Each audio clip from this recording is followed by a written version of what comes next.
This is Apex Legends Ranked, and for the next 48 hours, I'm going to be grinding to see how high I can rank up. But there's just one problem. None of my friends play Apex, and I've never played Ranked before. Well, okay, two problems. This could get interesting. So the first thing I had to do was pick a main legend. You see, I've been playing Apex pubs off and on for a few months, and the only character I really know how to play is Wraith. Now, there's no denying that her abilities are useful, but I figured there had to be better legends for playing with a team. And luckily, I had just watched the ALGS Championship, so I knew the perfect legend to unlock. With piercing spikes and the ability to reinforce doors, Catalyst seemed like the best legend for staying alive late in the game. But before I could go tear up Ranked with my new legend, I needed to play some pubs to test her abilities. No! Can I get Catalyst, please? Dang. Okay, maybe that wasn't the best idea. Yeah, the firing range probably would have made more sense all along. So I spent 20 minutes warming up, and pretty soon it was time to start my Apex Ranked journey. Okay, first ranked match ever. This is crazy. Going into game 1, I was nervous but excited. This was the first of 10 placement matches to determine what rank I would start at. Knowing that there was something on the line made the game so much more interesting. Now, I was hoping to ease into the first game so that I could calm my nerves a bit, but I wasn't going to get that lucky. Guys right here, full team. Before I could really get looted up or even upgrade my armor, it was time to see if those hours and hours of playing pubs would pay off. Now, it started off really well, but then my teammate went down and the other got beamed, so I knew it was up to me to save this game. Yeah, that went a little bit differently in my head. Now, I'd love to say that this game was just a minor hiccup and I started destroying the lobbies afterward, but that would be lying, because I quickly found out that Ranked was going to be way more difficult than I thought. Compared to pubs, teams were much faster to show up to third-party gunfights, which meant I oftentimes had to run for my life to stay alive. They were also much better at holding the edge of zones, so there were several games where I died on rotation, and there really wasn't much that I could do. And finally, it seemed like other teams knew all of the power positions on the map, so even if I made it to the late game, they're pushing, it was almost impossible to get a position in zone without dying. Overall, my placement matches were nothing spectacular, so I got put into Rookie 2, which wasn't that bad for a start, but I knew I could play better. I figured that with some solid dedication and a little bit of luck, I could reach Silver by the end of this challenge. My mechanical skills were really solid, and I was winning most of my gunfights, including some 1v2s, but my game sense needed a lot of work and was holding me back. And luckily, I think I knew what the problem was. Going into game 1, I had a plan: get into zone early. I mean, that's common sense. I had just been winging it in those first 10 matches, and I had put myself in a lot of bad positions at the edge of zone because I wasn't thinking about my rotations. But this game will be different. We looted up an orbital cannon, stayed far ahead of the ring, and rotated a phase driver. By the time we got there, the lobby was mostly dead, and I had already secured my first ladder points. I was happy, but the job wasn't done, and now was my time to shine as Catalyst. You see, I had watched so many ALGS games where the smart teams would get into zone early, and they'd fortify a building to rack up placement points. In this ranked game was the first time where I actually got to really do that, so I was excited. I reinforced the doors and waited with anticipation for some poor team to try to push our position. Yeah, that team never came. What I hadn't really thought about is that this ranked game was nothing like an ALGS game. The final zones were huge for the amount of teams that were left, so we didn't actually have to camp in a building to stay alive. In fact, it was better to play outside because you could actually get angles on the enemies you needed to shoot. Not that that really did me any good, because my long-range gun skill was terrible. My controller brain was used to W-keying everything in pubs, so I didn't have much experience taking long-range fights. Which ended up being kind of ironic, because a few moments later, I died in a close-quarter fight when I ran out of bullets in my SMG and had to switch to the 30-30. Probably would have won that if I was carrying an AR. Even though these ranked games weren't going like I expected, I knew I just had to embrace being bad and focus on improving. And there were a lot of things that I learned over these next few games. For instance, in game 2, I realized that you shouldn't bring your feelings from one game into the next. I can't lie, I was a little bit bored from playing zone in the previous game, so I thought, okay, maybe we'll play a little bit more aggressive and try to get a few kills early on, and then we can rotate to zone. Now, this worked out great at first, and we wiped an enemy team, but then another showed up, and we took a really long time fighting this team, and by the time we killed them, a completely new squad arrived, and they easily killed us. Oh my gosh. Well, the next game, we dropped back into carrier again, and I didn't want to make the same mistake, so my plan was to loot up and then not mess around rotating to zone. But what I learned this game is that my strategy for the match wasn't always going to be the same as my teammates, because before I realized what was going on, they full sent an enemy squad. Hey guys, be careful on this push, and I wasn't able to get there in time to really help them out. But these guys ended up being really cool, and they actually taught me that I could revive them even after they were fully killed. You can at least craft this back. How do I craft your banners now? You gotta get a replicator. Unfortunately, there wasn't one close, so I had to rotate through the entire map and fight my way through several squads, but it was weirdly exciting trying to get them back, because in pubs, my teammates always just left, so it felt like I was actually part of a squad. Eventually I got to the replicator, but there was a team sitting on it, so that's where this game ended for me. But at least I knew how crafting worked now. Even though it was tough working with random teammates, it was fun learning new things about Apex. And I have to say, it was clutch having my Twitch chat for help. They were constantly giving me tips at playing Catalyst, like for instance, how to better place my spikes. Yeah, so if I put it like right there, that's harder to shoot. So it felt like I was constantly improving with each game. By the way, if you're interested in watching these challenges live, my Twitch link is in the description. All in all, after 7 ranked games in Rookie, I had gained 273 ladder points. I certainly wasn't on pace to break any records, but I was happy with the progress. But now it was time for my first big test. The ranked map was changing to Broken Moon. And I can't lie, I was a little scared to play it. The map is really chaotic in pubs with tons of third parties, so I was expecting ranked to be even harder. But you know what they say, tough times create tough people. Okay, I'm not sure who says that. I think I heard it in a movie once. Anyways, I put the fear aside, and what happened next surprised me. In my first game, we landed contested at the Divide. I was blessed to find an S tier loadout for close range gunfights, so when one of my teammates immediately got killed, I rushed in to avenge his death. I'm not sure if it was smart taking a 1v2 gunfight so early in the match and with precious LP on the line, but I felt like it was the right thing to do. And I was just running on pure adrenaline at this point. Somehow I managed to kill 2 enemies in the building, and the third ran off somewhere to go hide, I think. This gave our team plenty of time to reset, and before I knew it, we were back to a full squad. We started our rotation and easily held a team at the edge of zone, so we racked up a few more kills, and things were looking fantastic. But when we got to Terraformer, that's where the real trouble started. Everything was quiet at first, so our team was playing split while looking for loot, but then a team came out of nowhere to challenge our position. Here, team here. I moved down low to get a better angle, and I immediately ran into their Bangalore. But I didn't have a digi, so I retreated back to reposition. But then one teammate went down, and I completely threw by accidentally pulling out my 30-30, so this fight was quickly becoming a disaster.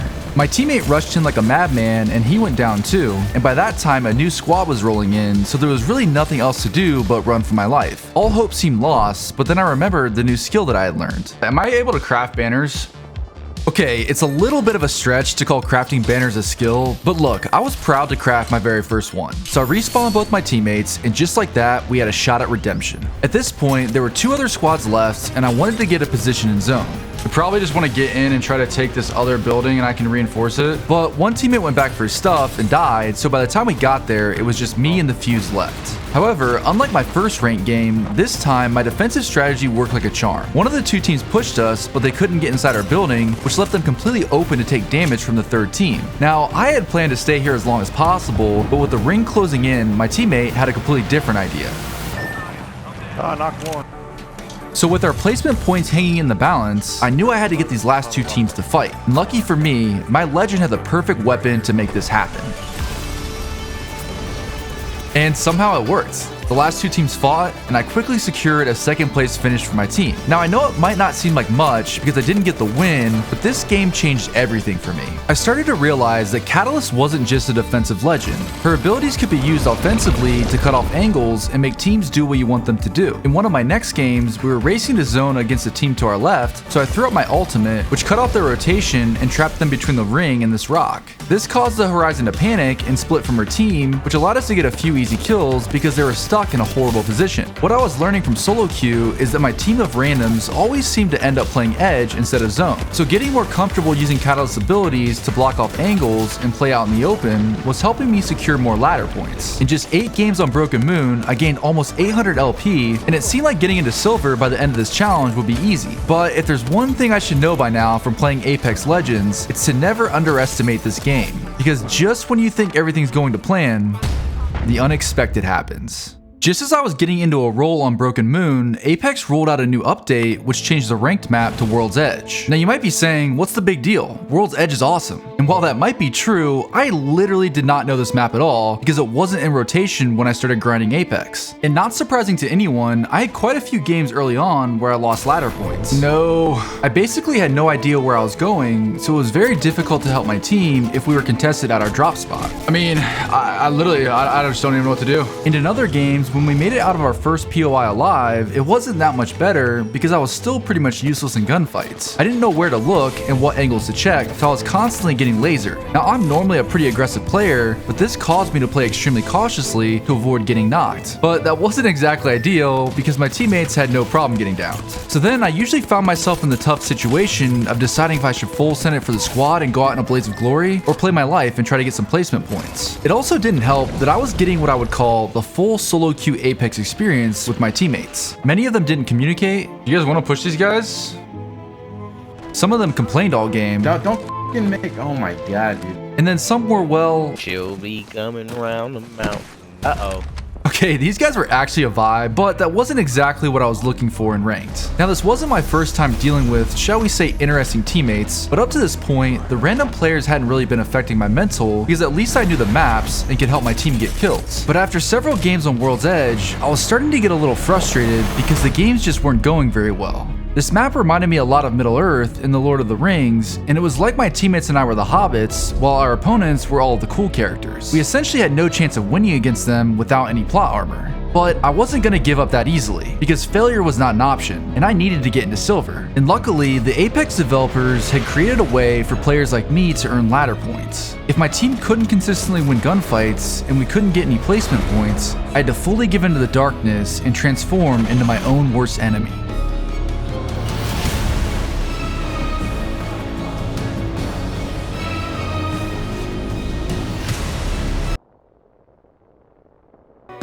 Okay, that was maybe a bit dramatic. I definitely did some ratting to gain LP, but it's not like I went into each game wanting to play like this, because it was so boring. So many games are just like this, where you just literally have to play and rat because your teammates are just like, everyone's just on different wavelengths. But I pushed through the boredom, and in the last game of the day, I was just a few points away from reaching bronze. We landed contested at Climatizer, and things started out pretty good because our teamwork was on point. Got a team behind me. Yeah, they're right here. But the ring kept pulling extremely far away from us, so we got stuck in a horrible rotation with teams all around us. We got into a fight with a team on the edge of zone, and we pretty easily won it, but this is where things started to go downhill. My teammate who was using his mic mistimed his syringe, and he died to ring damage. Oh. And the other, well, a few minutes later, when we were safe in the ring, all we had to do was rotate to the trailer in front of us for the next zone, but he decided to drop down from the height that we were on. So I did what I did best, and I ratted my way to a solid second place finish.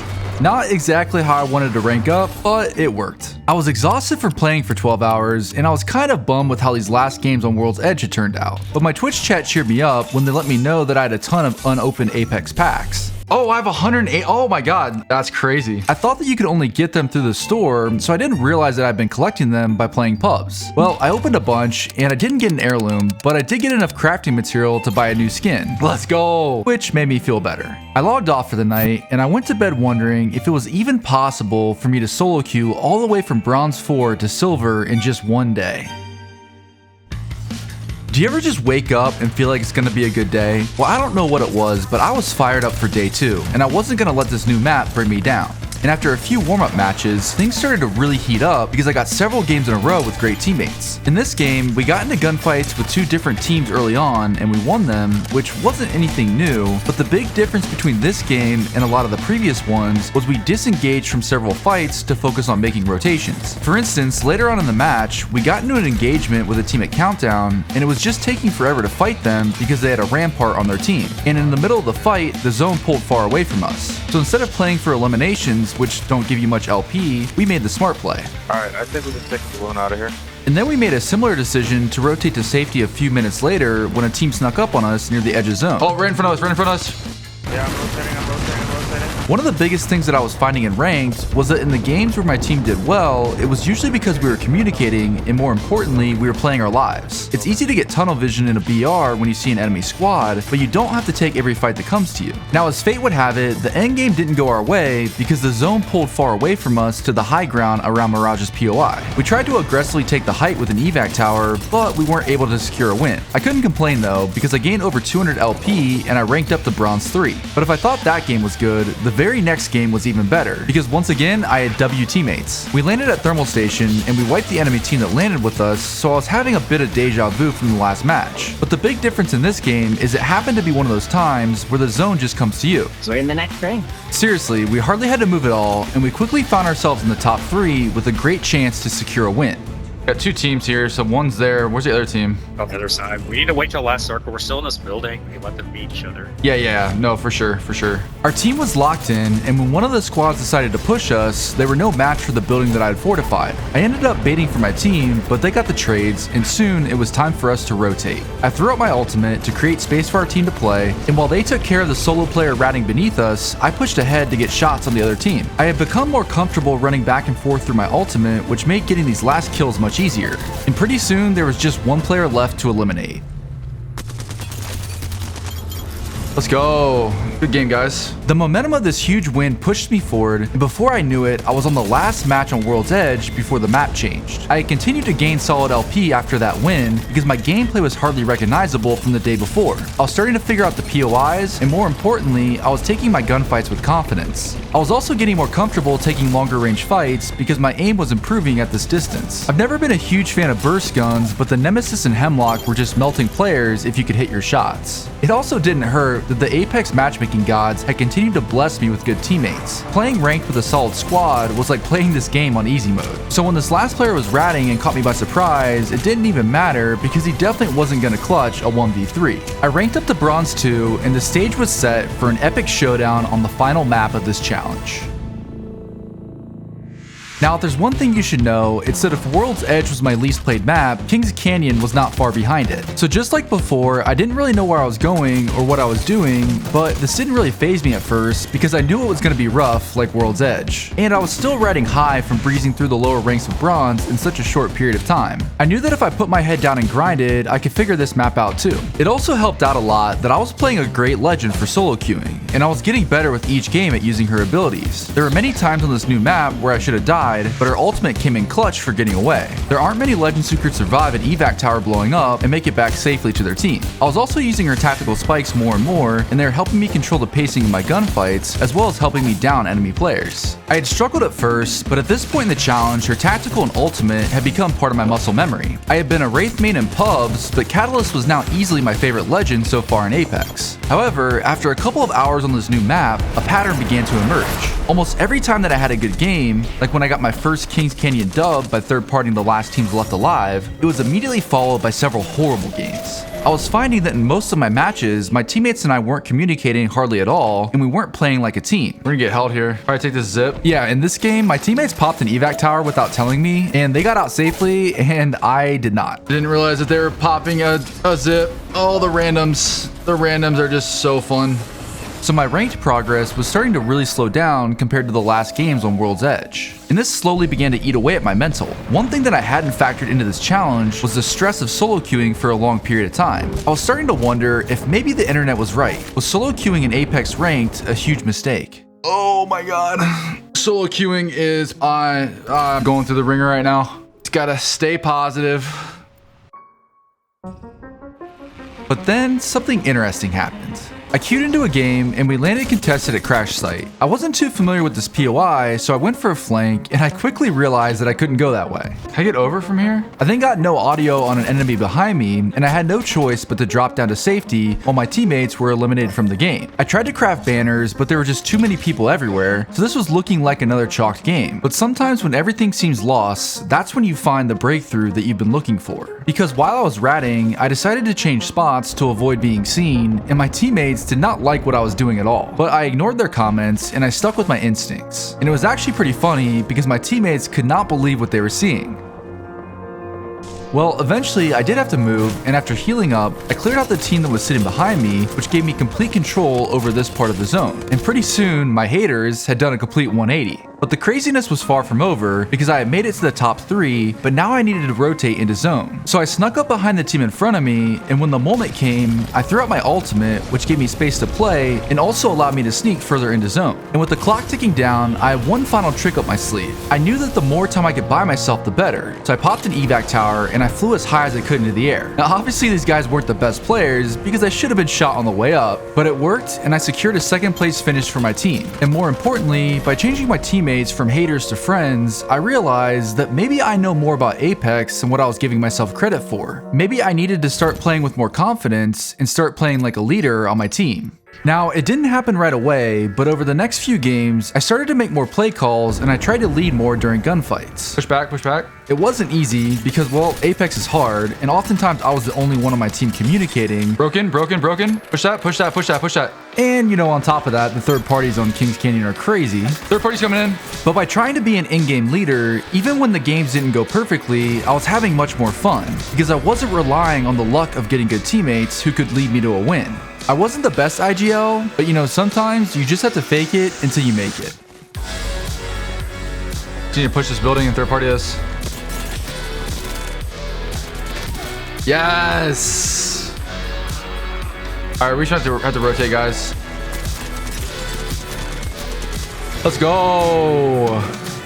If there was one thing that I learned from this challenge, it's that to be a good solo queue player, you need to be a good flex player. You have to be comfortable playing Edge or playing Zone, and you need to be able to IGL as well as play support. And on top of all of that, you have to be able to do it without much communication. A lot of people don't speak English or they aren't comfortable using their microphones, so you have to be okay with that and not let it affect your mental. Playing with randoms is the ultimate challenge because you never know what to expect, which I think makes the game pretty fun. And after 14 hours on day 2, I finally ranked up and I reached my goal. Let's go! Learning to IGL was the last piece of the puzzle that I needed for this challenge, and while I'm certainly not great at it yet, it's something that I'm working on. And that's what keeps me coming back to Apex. The game has an amazing skill gap, and there's always something to improve.